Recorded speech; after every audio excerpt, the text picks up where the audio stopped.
Shalom keluarga Saat Teduh. Apa yang paling nikmat saat kita bersaat teduh? Yaitu kalau kita berdoa dan membaca firman bersama-sama dengan keluarga.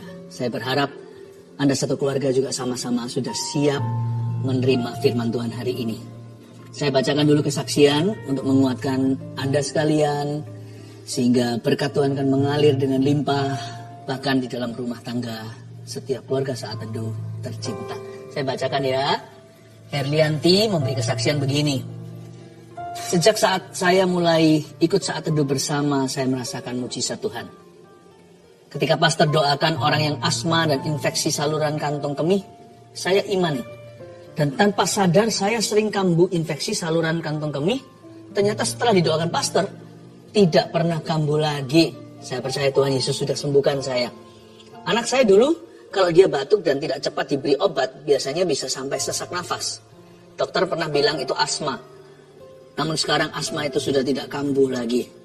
Walaupun anak saya kena batuk, puji Tuhan Yesus, Ia sudah sembuhkan kami. Terima kasih Tuhan, terima kasih Pastor Philip. Tuhan Yesus memberkati pelayanannya. Haleluya. Asma, batuk, sakit apapun, yang ringan maupun berat, dalam Kristus selalu ada harapan ya. Ibu Linda, saya didiagnosa positif COVID-19 di awal Juni 2021. Awalnya, saya tidak merasa gejala apa-apa. Ketika saya konsultasi dengan dokter penyakit dalam, tidak ditemukan tanda-tanda penyakit COVID-19 itu. Dan saturasi saya pun baik-baik saja. Namun rasa takut dan sakit serupa mah itu selalu muncul saat subuh. Sakit sekali rasanya, sampai-sampai saya kesulitan untuk bernafas. Suami saya yang berbeda kepercayaan mulai mendoakan saya dan meminta saya mempercayai keyakinannya. Namun saya menolaknya dan tetap teguh percaya bahwa Tuhan Yesuslah satu-satunya juru selamat. Suatu hari ketika saya menyaksikan Saat Teduh bersama, Pastor Philip Mantova bernubuat tentang seorang ibu yang minum obat penenang dan obat mah, ibu itu akan sembuh total. Saya dikuatkan dan beriman bahwa hal itu adalah nubuatan untuk saya. Semenjak hari itu, rasa sakit dan kekhawatiran berlebihan itu perlahan-lahan hilang. Dan saya sudah jarang minum obat lagi. Jiwa saya makin dikuatkan, terutama melalui persekutuan dalam CG. CG di sini cell group ya. Banyak orang memiliki masalah jauh lebih pelik dari saya, tapi kami semua dapat tetap saling menguatkan. Saya percaya hanya Tuhanlah andalan saya. Haleluya. Bukan hanya disembuhkan, tapi juga memperoleh komunitas rohani yang saling menunjang. Puji Tuhan ya, saya berdoa juga keluarga Saat Teduh tidak ada satupun yang yatim piatu rohani. Semua akan menemukannya. Saya percaya Tuhan memberi kita rumah, bukan hanya di sorga, tapi juga di bumi ini. Yaitu saudara seiman yang peduli. Elita Siregar. Shalom, saya seorang ibu rumah tangga yang selama 10 tahun dipercayakan Tuhan merawat seorang anak cerebral palsi. Selama 10 tahun itu pula saya terus melanjutkan kuliah. Bukan untuk berkarier, melainkan untuk meneliti anak saya. Pada 7 Juli 2021, anak saya meninggal. Saya hampir depresi. Saya merasa semua yang saya lakukan dan harapkan sia-sia dan ingin mati menyusul anak saya. Dalam kedukaan yang dalam tanpa sengaja, tayangan ulang siaran Saat Teduh bersama tentang bebas dari depresi muncul di YouTube. Saya skip, tapi muncul lagi dan lagi. Tanpa minat saya klik dan menonton tayangan itu. Di luar dugaan, firman yang disampaikan saat itu mengubah sikap hati saya. Saya kembali bangkit, karena Tuhan belum selesai dengan saya. Kemudian saya ikut ujian CPNS pada tanggal 25 Desember 2021 dan dinyatakan lulus sebagai dosen di salah satu universitas negeri di Depok, Jawa Barat. Saat ini saya yang dahulu hanya seorang ibu rumah tangga telah mulai mengajar di tempat yang baru dan hingga saat ini saya adalah jemaat Saat Teduh bersama Pastor Philip. Haleluya. Puji Tuhan ya, saya hatinya berbunga-bunga kalau mendengarkan kesaksian seperti ini. Ingin segera mencium kaki Yesus dan berkata terima kasih, semua adalah karena perbuatanmu. Kalau orang lain ditolong, keluarga kita juga. Mari kita masuk ke hadirat Allah. Come on guys, let's worship Jesus together. Terimalah penyembahan dari keluarga Saat Teduh. Bapa, Engkau tersenyum melihat anak-anakmu belajar mencari wajah-Mu. Berfirman, bersabdalah, lewat Roh Kudus di tengah-tengah kami. Biar nama Kristus Yesus ditinggikan dalam hidup setiap jemaat-Mu. Hari ini Kau memilih kami untuk menerima sesuatu yang baru. Kami buka hati, kami buka telinga kami. Kami mau duduk diam seperti Maria. Sampaikan sabda-Mu, sembunyikan hamba-Mu di balik salib-Mu. Demi nama Tuhan Yesus. Haleluya. Amin. Puji Tuhan. Minggu lalu di Gereja Mawar Sharon, saya memberikan satu khotbah seri keluarga. Di sana saya jabarkan tips-tips dari firman Tuhan, pewahyuan-pewahyuan tentang bagaimana memiliki keluarga yang utuh dan mengalami rencana Bapa. Kalau Anda belum dengarkan, Anda bisa langsung aja cari, kan sudah di-upload semua, supaya tidak ketinggalan. Pesan-pesan di saat teduh dan pesan-pesan di dalam gereja itu saling melengkapi. Pesan di saat teduh ini seperti good news atau kabar baik. Tapi di dalam gereja saya banyak memuridkan. Firman Tuhan lebih lengkap malahan. Saya dorong Anda untuk cepat-cepat mengejar ketinggalan ya. Dan juga yang hari ini saya sampaikan berhubungan dengan saat teduh Sabtu depan ini. Karena ini adalah berseri. Tentang keluarga juga ya. Saya beri judul yang hari ini dulu, keluarga yang bahagia itu seperti apa. Nanti yang Sabtu itu judulnya apa yang mendatangkan berkat Tuhan dalam keluarga. Jadi berhubungan ya. Mari kita buka Mazmur 128. Saat teduh hari ini judulnya keluarga yang bahagia itu seperti apa. Saya bacakan ya. Ini berkat atas rumah tangga ayat 1 sampai 6. Nyanyian ziarah. Berbahagialah setiap orang yang takut akan Tuhan, yang hidup menurut jalan yang ditunjukkannya. Apabila engkau memakan hasil jerih payah tanganmu, berbahagialah engkau dan baiklah keadaanmu. Istrimu akan menjadi seperti pohon anggur yang subur di dalam rumahmu. Anak-anakmu seperti tunas pohon zaitun sekeliling mejamu. Sesungguhnya demikianlah akan diberkati orang laki-laki yang takut akan Tuhan. Kiranya Tuhan memberkati engkau dari Sion, supaya engkau melihat kebahagiaan Yerusalem seumur hidupmu. Dan melihat anak-anak dari anak-anakmu, damai sejahtera atas Israel. Ambil catatan, kita akan menerima rema-rema dari Roh Kudus. Pertama-tama, pembukaan Mazmur ini ada kalimat nyanyian ziarah. Ini adalah tulisan pemazmur saat dia sedang menuju ke Yerusalem. Orang Yahudi zaman dulu, mereka harus ke Yerusalem minimal 1 tahun sekali ke Bait Suci. Tetapi hari ini, di samping gereja, keluarga adalah mesbah kita. Nyanyian ziarah itu harus kita nyanyikan, bukan lagu beneran. Tapi kita harus siapkan hati setiap kali kita pulang ke rumah dari kerja, atau ketika kita traveling, lalu kita kembali.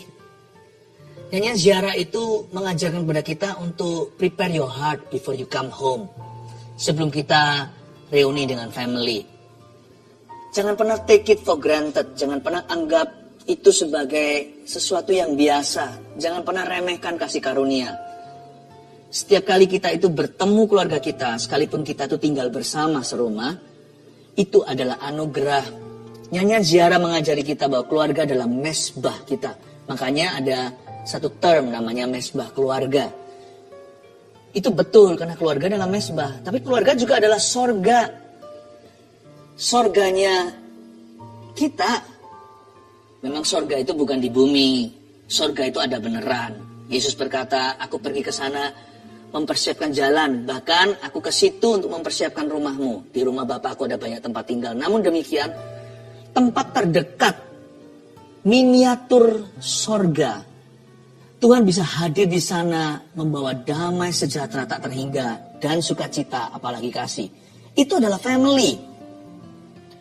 Jangan investasi hanyalah pada hobi atau pada pekerjaan melulu untuk cari uang, cari nafkah. Kita cari nafkah juga untuk siapa? Kalau bukan untuk family ya kan? Kenapa kita nggak bisa nikmati keluarga? Lalu apa poinnya? Apa tujuan semua yang kita lakukan ini? Makanya itu setiap laki-laki dan perempuan harus mengasihi keluarganya sendiri. Nyanyian ziarah di sini mengingatkan kita bahwa keluarga adalah mesbah, keluarga adalah sorganya kita. Tapi kalau salah handling, kalau kita sembrono dalam membawa diri, kita juga tidak memupuk hubungan di dalam family, keluarga bisa menjadi neraka terdekat. Ya, neraka di bumi. Berbahagialah setiap orang yang takut akan Tuhan, yang hidup menurut jalan yang ditunjukkannya. Keluarga yang bahagia itu seperti apa sih? Dimulai dengan seorang laki-laki, dalam bahasa Inggrisnya, blessed is the man. Bahasa Indonesianya, berbahagialah setiap orang. Ya, every member sih, setiap anggotanya. Tapi idealnya dimulai dari seorang ayah. Tapi kalau papanya belum kenal Tuhan, mamanya juga belum, Anda sendirian, padahal Anda anak si bungsu, nggak apa-apa, selalu ada imam cadangan. Tuhan itu punya seekor domba di setiap keluarga.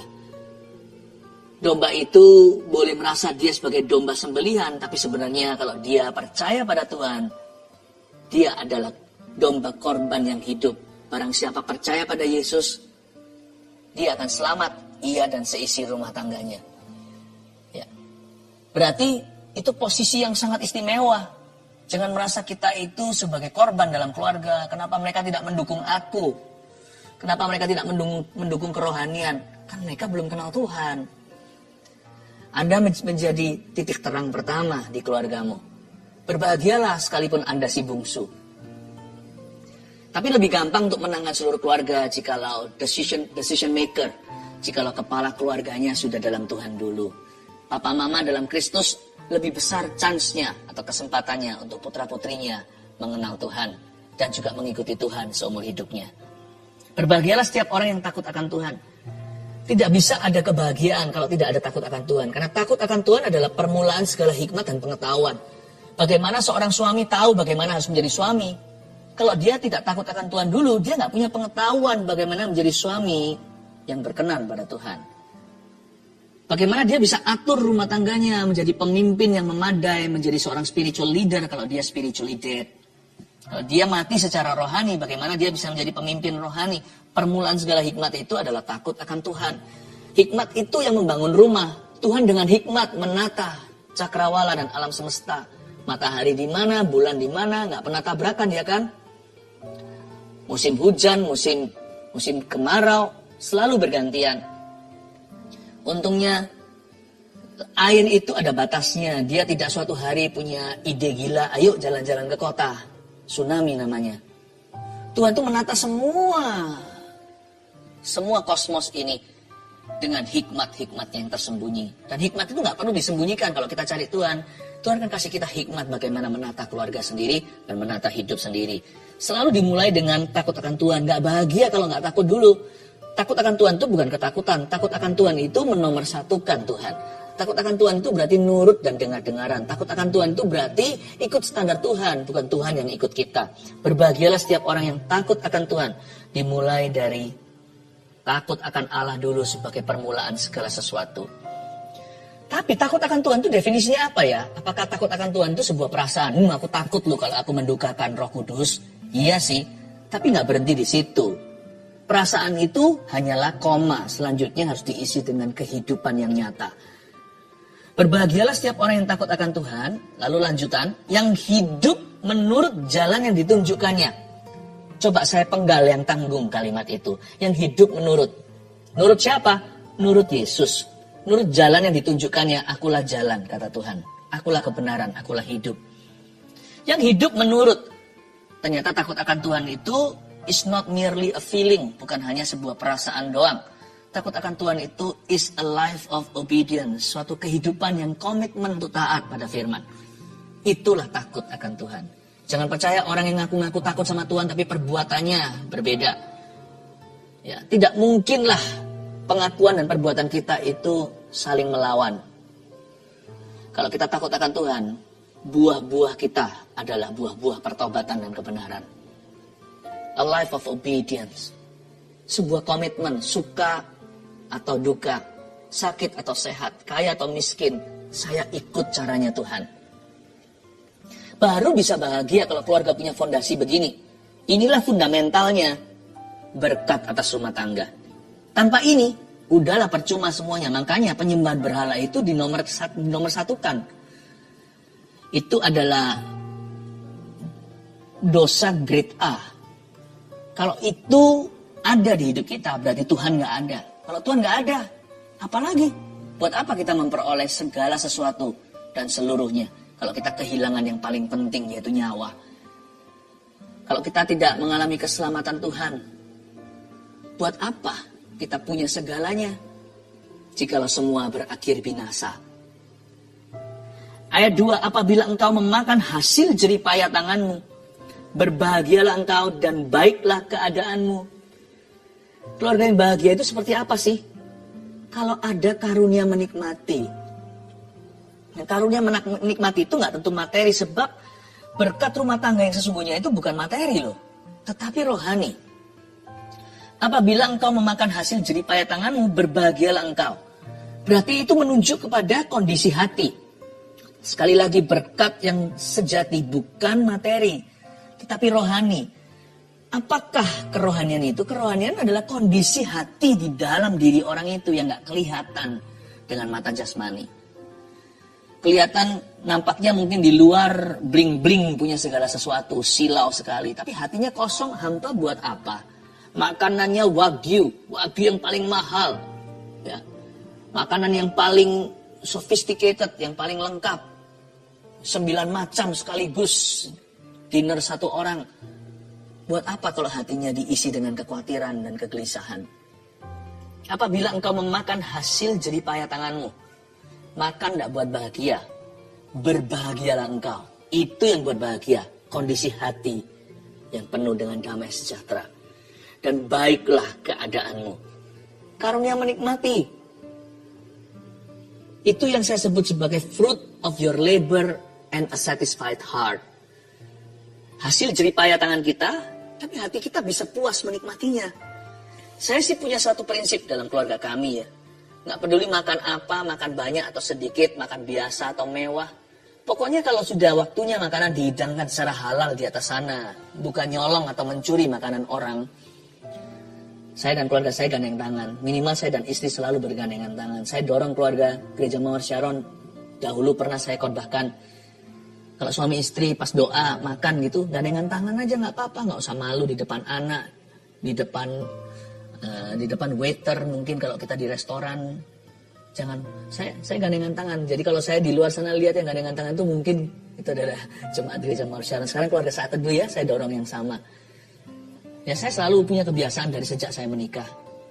Kami, saya dan istri selalu pegangan tangan waktu kita doa berkat makan. Ya, siapapun yang doa saya selalu begitu. Dan kadang-kadang dengan seluruh keluarga dan anak-anak juga dengan tangan begitu. Kita say grace, ucapkan terima kasih untuk rezeki yang Tuhan beri.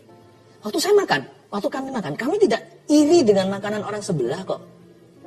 Kecuali kalau di restoran, kok enak ya kelihatannya, itu apa Pak?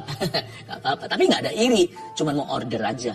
Tapi gak pernah hati kami itu tertuju, jarang sekali pula kami itu melirik ke meja orang lain. Tapi yang pasti, saya tidak pernah iri dengan rezeki tetangga.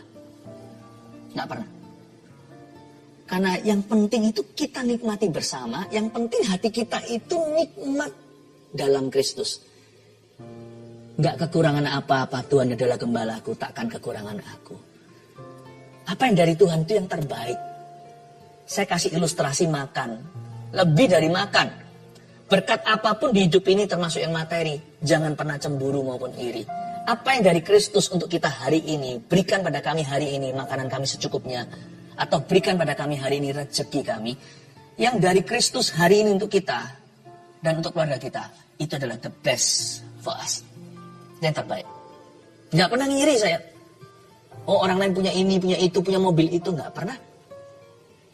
Dan waktu kami makan, waktu kami bersama dengan family, kami merasa seperti keluarga yang paling kaya di dunia. Karena kami punya Kristus. Dan Kristus memelihara. Apapun yang dari Tuhan, we have a satisfied heart. Hati kami puas. Itu karunia menikmati. Nah saya juga gak pernah, jarang sih kalau makan itu terus foto-foto apa segalanya. Jarang juga. Emangnya mau tunjukin siapa? Makanan itu kan nanti keluar di jamban. Ya kan? Semua makanan itu nanti jadi terakhirnya jadi jelek. It's not what enters your stomach. Bukan what enters your body. Bukan apa yang masuk ke badanmu itu yang menguduskanmu. tapi apa yang keluar dari hatimu. Karena itu jangan iri sama berkat orang lain ya. Keluarga yang bahagia adalah keluarga yang satisfied hatinya. You can only be a happy family if you have a satisfied heart in your family. Kalau kita punya hati yang puas dalam keluarga kita, dalam Kristus. Praise the Lord. Istrimu akan menjadi seperti pohon anggur yang subur di dalam rumahmu. Istri dulu. Istri disamakan dengan apa di sini? Coba ingat-ingat. Seperti pohon anggur yang subur. Lalu anak disamakan dengan apa? Anak-anakmu seperti tunas pohon zaitun sekeliling mejamu. Anak disamakan dengan pohon zaitun. Tunasnya, tunas kan muda. Sekeliling mejamu. Memang betul sih, ini ayat 3 ini kebudayaan Yahudi menganggap semua orang pasti menikah. Sebenarnya dalam tradisi orang-orang Yahudi, zaman dulu lebih kolot daripada zaman ini. Jewish young people, Jews must marry at the age of 18. Orang-orang Yahudi harus menikah di usia 18 tahun, nggak boleh lebih dari 20. Mereka punya satu keyakinan, kepercayaan kalau lebih dari itu sangat mudah untuk mereka hidup di dalam dosa. Tapi kekristenan memberi sebuah ide baru. Ya, lewat Paulus dalam tulisan-tulisannya, perkembangan Injil berikutnya, Paulus menambahkan dalam inspirasi Roh Kudus bahwa singleness, bujangan asal dalam kekudusan, dalam tujuan-tujuan ilahi Tuhan, menjadi seorang yang single dalam Kristus itu utuh. Ya. Jadi singleness could be a calling too. Bahwa menjadi orang yang bujangan, seperti Paulus seumur hidup pun, itu juga bisa jadi panggilan dari Tuhan. Tapi jangan takut ya di sini yang belum dapat jodoh. Waduh, celaka aku. Berarti aku dipanggil single forever. Kayaknya sih enggak sih. Orang-orang yang terima panggilan itu bisa menerima keadaan itu.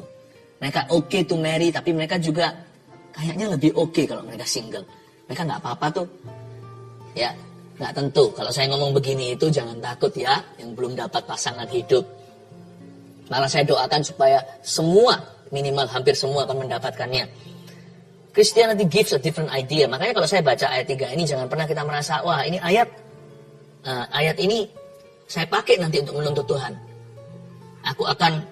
Aku pasti punya istri ya, atau aku punya suami, dan anak-anakmu seperti tunas pohon zaitun. Anak nggak cuma satu, anak beberapa, sekeliling meja lagi. Coba lihat, meja itu kursinya ada berapa?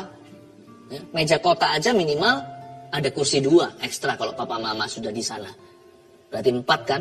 Kalau mejanya lebih lonjong, kalau yang bulat besar, wah banyak sekali anak. Aku sampai hari ini menikah sudah 9 tahun, belum dikaruniai 1.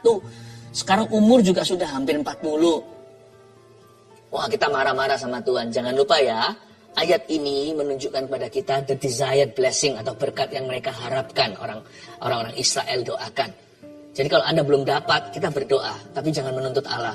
So, saya melihat ada pasangan-pasangan yang tidak punya anak atau keturunan, mereka dikasih anak-anak rohani yang banyak. Atau ada juga yang diberikan Tuhan keberhasilan untuk mengadopsi. Luar biasa loh, Tuhan itu punya berbagai macam cara. Ada seorang teman saya, orang keturunan bangsa lain, bukan orang Indonesia, di negeri barat. Dia punya keputusan sekalipun bisa punya keturunan sendiri, nggak ada masalah, no problem mereka. Dan mereka mengambil keputusan adopsi 5 anak dari mancanegara. Ya.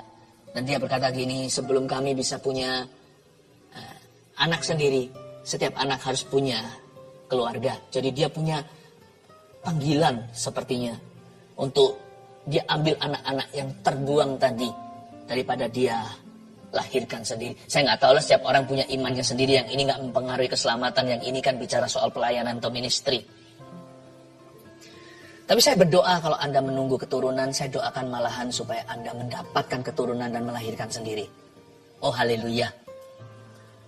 Tapi ayat ini menunjukkan kepada kita, istrimu ada dua kejadian di sini. Istrimu akan menjadi seperti pohon anggur yang subur, anak-anakmu seperti tunas pohon zaitun. Anda tahu nggak bahwa wine and olive oil atau anggur dan minyak zaitun itu tidak esensial. Itu bukan seperti air minum. Anggur kan untuk pesta. Kalau minyak zaitun juga bukan seperti gandum makan kalau kita orang-orang Indonesia nasi. Kan bukan makanan pokok, tetapi tambahan untuk celupkan roti. Ya.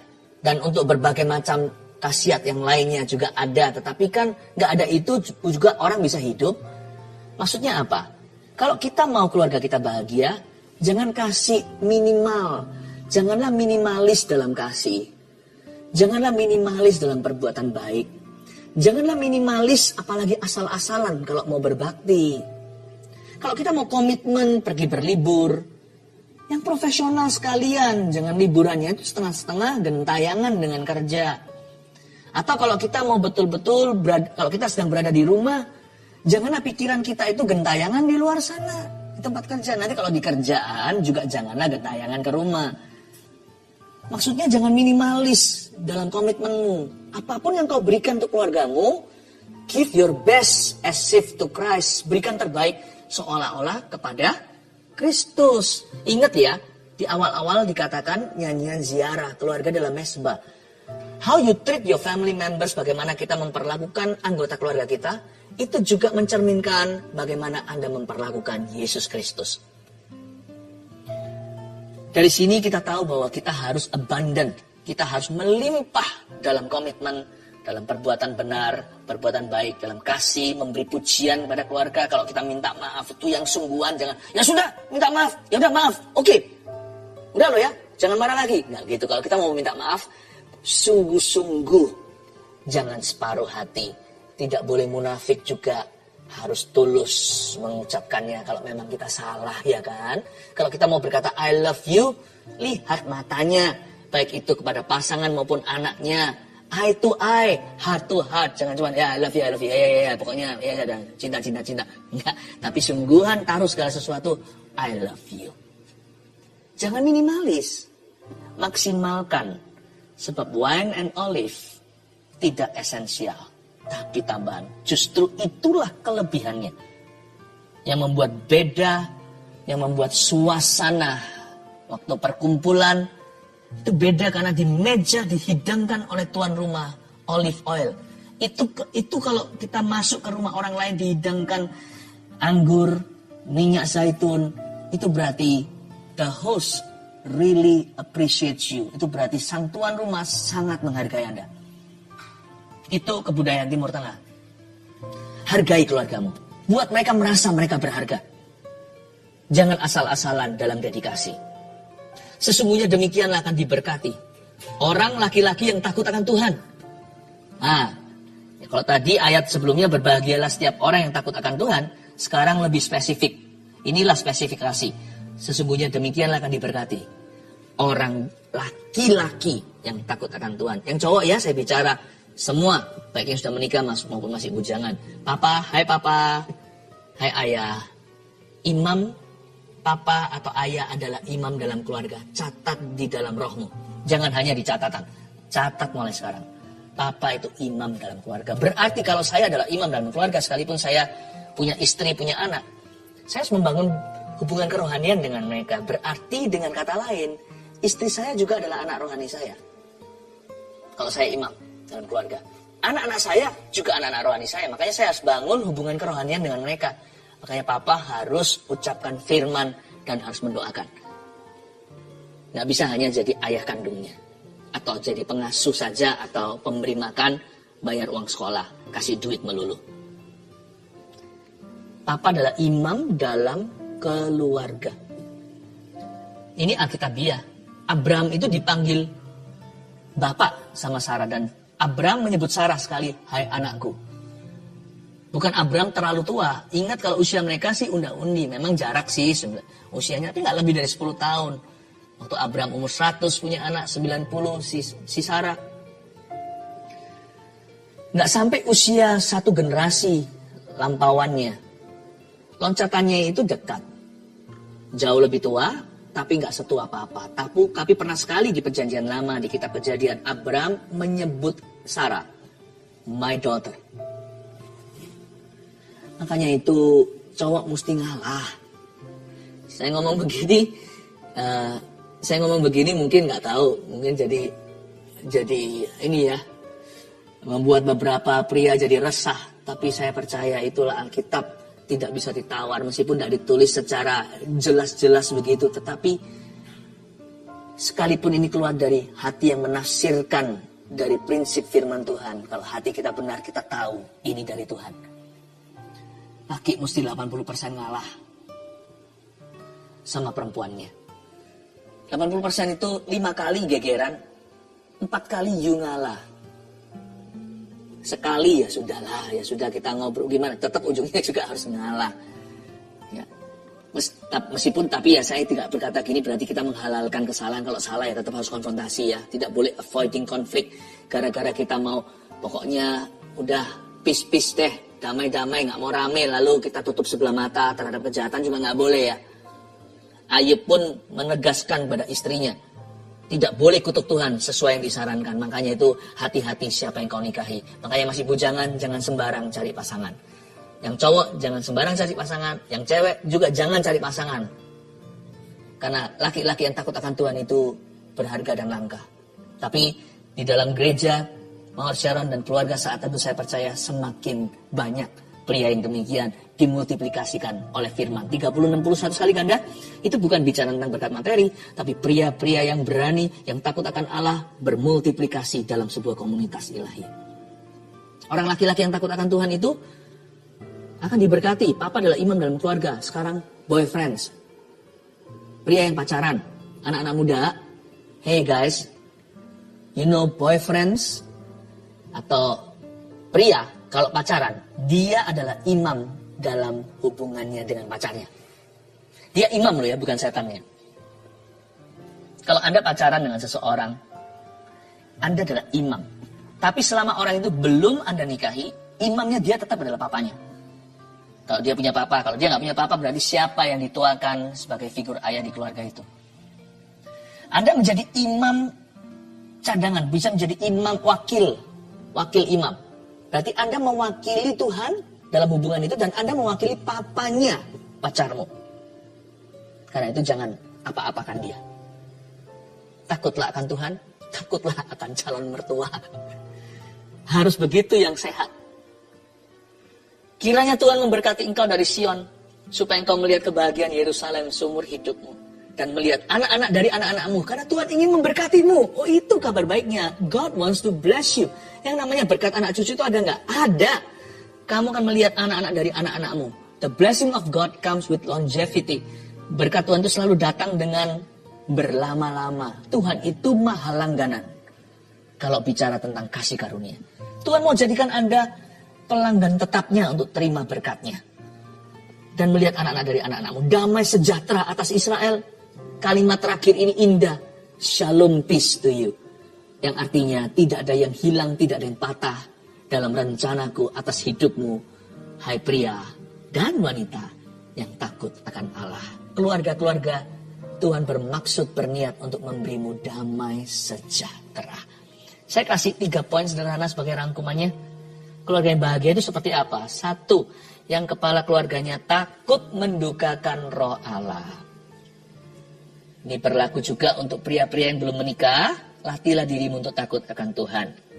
Karena yang dibutuhkan oleh seorang laki-laki dan dibutuhkan oleh keluarganya suatu hari nanti adalah godly leadership atau kepemimpinan yang takut akan Tuhan. Jadi keluarga yang bahagia itu seperti apa? Bukan yang kaya raya, yang punya mobil mewah, yang asetnya di mana-mana. Itu hanyalah bonus. Boleh ada, boleh enggak. Tapi yang satu pasti tidak bisa di-bypass. Yang kepala keluarganya takut mendukakan roh Allah. Itulah keluarga yang bahagia. 2, yang istrinya penuh kasih dan kaya dalam perbuatan baik. By the way, supaya Anda dan saya mengerti ya, pohon anggur di sana itu bicara tentang love. Karena wine, ingat pada waktu Yesus mengubah air menjadi anggur itu, anggur selalu lambang daripada cinta. Karena itu seorang istri yang takut akan Tuhan harus selalu melatih dirinya tambah-tambah kasih. Wanita itu harus penuh kasih. Wanita harus penuh kasih. Saya ulang lagi. Bukan hanya itu, anggur juga bicara tentang perbuatan baik. Mama dalam keluarga atau istri yang takut akan Allah harus berdandan lebih daripada dandanan jasmani. Tetap perlu ya untuk tampil maksimal. Saya ngerti apalagi perempuan. Anda lakukan itu juga memuliakan Tuhan kok. Kalau kita itu berdandan dengan baik dan benar. Ya, kalau seorang perempuan itu memperhatikan badannya, dia itu juga pelayanan kepada Tuhan dan juga memuliakan suaminya. Dia tidak menjadi beban. Tidak harus perempuan itu yang cantik, Miss Dunia. Tapi wanita yang menjaga dirinya, tapi lebih daripada menjaga fisiknya, jaga tutur katanya, jaga sikap hatinya. Dan tahu nggak, pakaian yang paling indah di mata Allah bukanlah mengepang-epang rambut dan perhiasan. Yang paling mahal di mata Tuhan adalah perbuatan baik. Clothe yourself with good deeds. Perempuan, kenakanlah pakaian ini. Jubah ini yang paling mahal. Pakailah perhiasan rohani.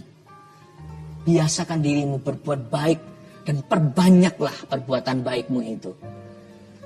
Misalnya kalau di rumah ada kelebihan makanan, kirim-kirim ke teman. Pokoknya suka berbagi, suka memberi, suka memperhatikan. Bukan hanya anaknya saja. Wanita seluruh dunia pasti cinta anaknya sendiri. Tapi belajar juga peduli sama anak orang lain, keluarga orang lain. Perbuatan baikmu itu akan mengundang berkat Tuhan datang ke rumah tanggamu, bahkan ke bisnis suamimu.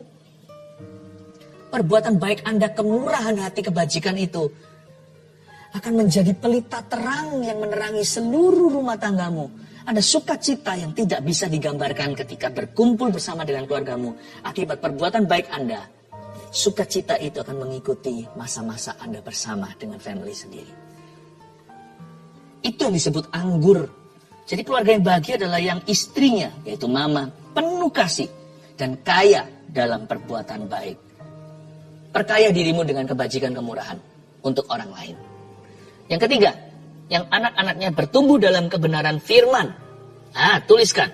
Itulah keluarga yang bahagia. Anak-anak tadi disebut sebagai tunas pohon zaitun. Pohon zaitun tidak sama dengan rumput. Rumput itu hari ini ada, besok dia sudah layu. Pohon zaitun itu perlu waktu untuk bertumbuh. Nggak bisa langsung dipetik buahnya. Tapi kalau sudah bertumbuh, dia bisa lama. Pohon ini bisa sampai ratusan atau ribuan tahun. Pohon zaitun ini nggak main-main. Pohon zaitun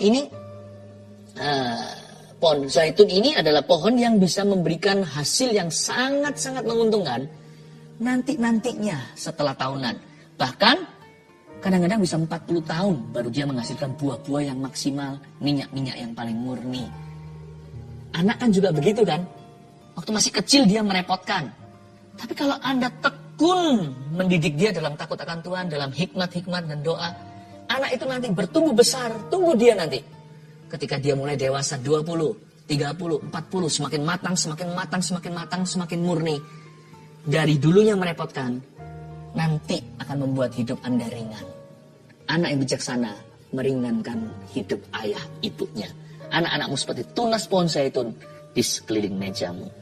1, 2, 3, keluarga yang bahagia itu seperti apa? Yang kepala keluarganya takut mendukakan roh Allah. 2, yang istrinya penuh kasih dan kaya dalam perbuatan baik. 3, yang anak-anaknya bertumbuh dalam kebenaran firman. Saya percaya Anda diberkati. Amin. Mari kita sama-sama kembali menghampiri tahta Allah. Haleluya. Saya merasakan dalam roh saya ada sebuah seruan. Saya tahu itu bukan Roh Kudus tapi roh saya. Tapi kalau saya dekat sama Tuhan, saya percaya apa yang diutarakan oleh roh saya pun Tuhan akan dengarkan. Ada kata-kata menjerit begini. Keluarga Saat Teduh kali ini akan berhasil. Untuk keluarga Saat Teduh yang ingin ada program untuk punya anak, dibantu dengan medis, dan bahkan dokternya pun adalah seorang anak Tuhan. Don't worry. Seruan dalam roh saya dengarkan, kali ini akan berhasil. Saya berdoa dalam nama Yesus, Tuhan bisa memberikan lewat mujizat. Tapi kadang-kadang Tuhan memberikan sesuatu yang progresif. Ada waktunya Tuhan memberikan secara supranatural. Juga datang saatnya di waktu kita kadang-kadang sesuatu yang alami terjadi lewat pertolongan. Itu pun pertolongan Tuhan, segala pertolongan itu datang dari Tuhan. Keluarga Saat Teduh yang sedang memprogramkan untuk bayi, kali ini kau akan berhasil. Dalam nama Yesus. Terima kasih Tuhan, semua orang yang mengharapkan anak juga, yang meminta mujizat. sekarang juga percaya suami istri yang belum dikaruniai. Tadi waktu saya kasih ilustrasi 9 tahun tadi, ternyata memang ada yang 9 tahun sudah menunggu belum dapat. Dan Anda yang bukan 9 tahun, Anda bisa sama-sama dompleng iman, gak apa-apa. Kita juga ikut. Seperti wanita Sirofenisia, remah-remahnya pun, anjing pun makan dari apa yang jatuh dari meja Tuhan. Saya percaya ini juga untuk saya. Siapapun yang berdoa hari ini untuk keturunan yang belum mendapatkannya sekian lama, mari kita berdoa dalam nama Yesus. Bapak, aku imani suara bayi di rumahnya pasangan ini. Dalam nama Yesus berikan Tuhan tunas-tunas pohon zaitun di sekeliling meja mereka. Mulai hari ini jangan kasih satu saja, beri lebih Bapak. Dalam nama Yesus Kristus, bahkan akan ada yang mengandung twins, padahal tidak ada sama sekali sejarah anak kembar dalam keluarganya. In Jesus name, dalam nama Yesus. Terima kasih Tuhan. Kami mengucap syukur kepadamu semua yang memasukkan permohonan-permohonan doa lewat live chat dan komentar di kolom komen. Saya berdoa semuanya untuk mengulurkan tangan ya, kita sama-sama mengulurkan tangan. Dengan demikian kita seperti bergandeng tangan. Bapak, aku tumpang tangan dalam nama Yesus. Hamba minta ya Tuhan mujizat yang dinanti-nantikan untuk mereka. Hari inilah hari yang dijadikan Tuhan. Mari kita bersuka cita di dalamnya Tuhan Bapa yang baik. Aku percaya keluarga saat itu masing-masing memperoleh satu rahmat dari Engkau. Hari ini ketika kami saat itu bersama. Kasih satu rahmat, kasih satu berkat. Dalam nama Yesus. Haleluya, haleluya, amin.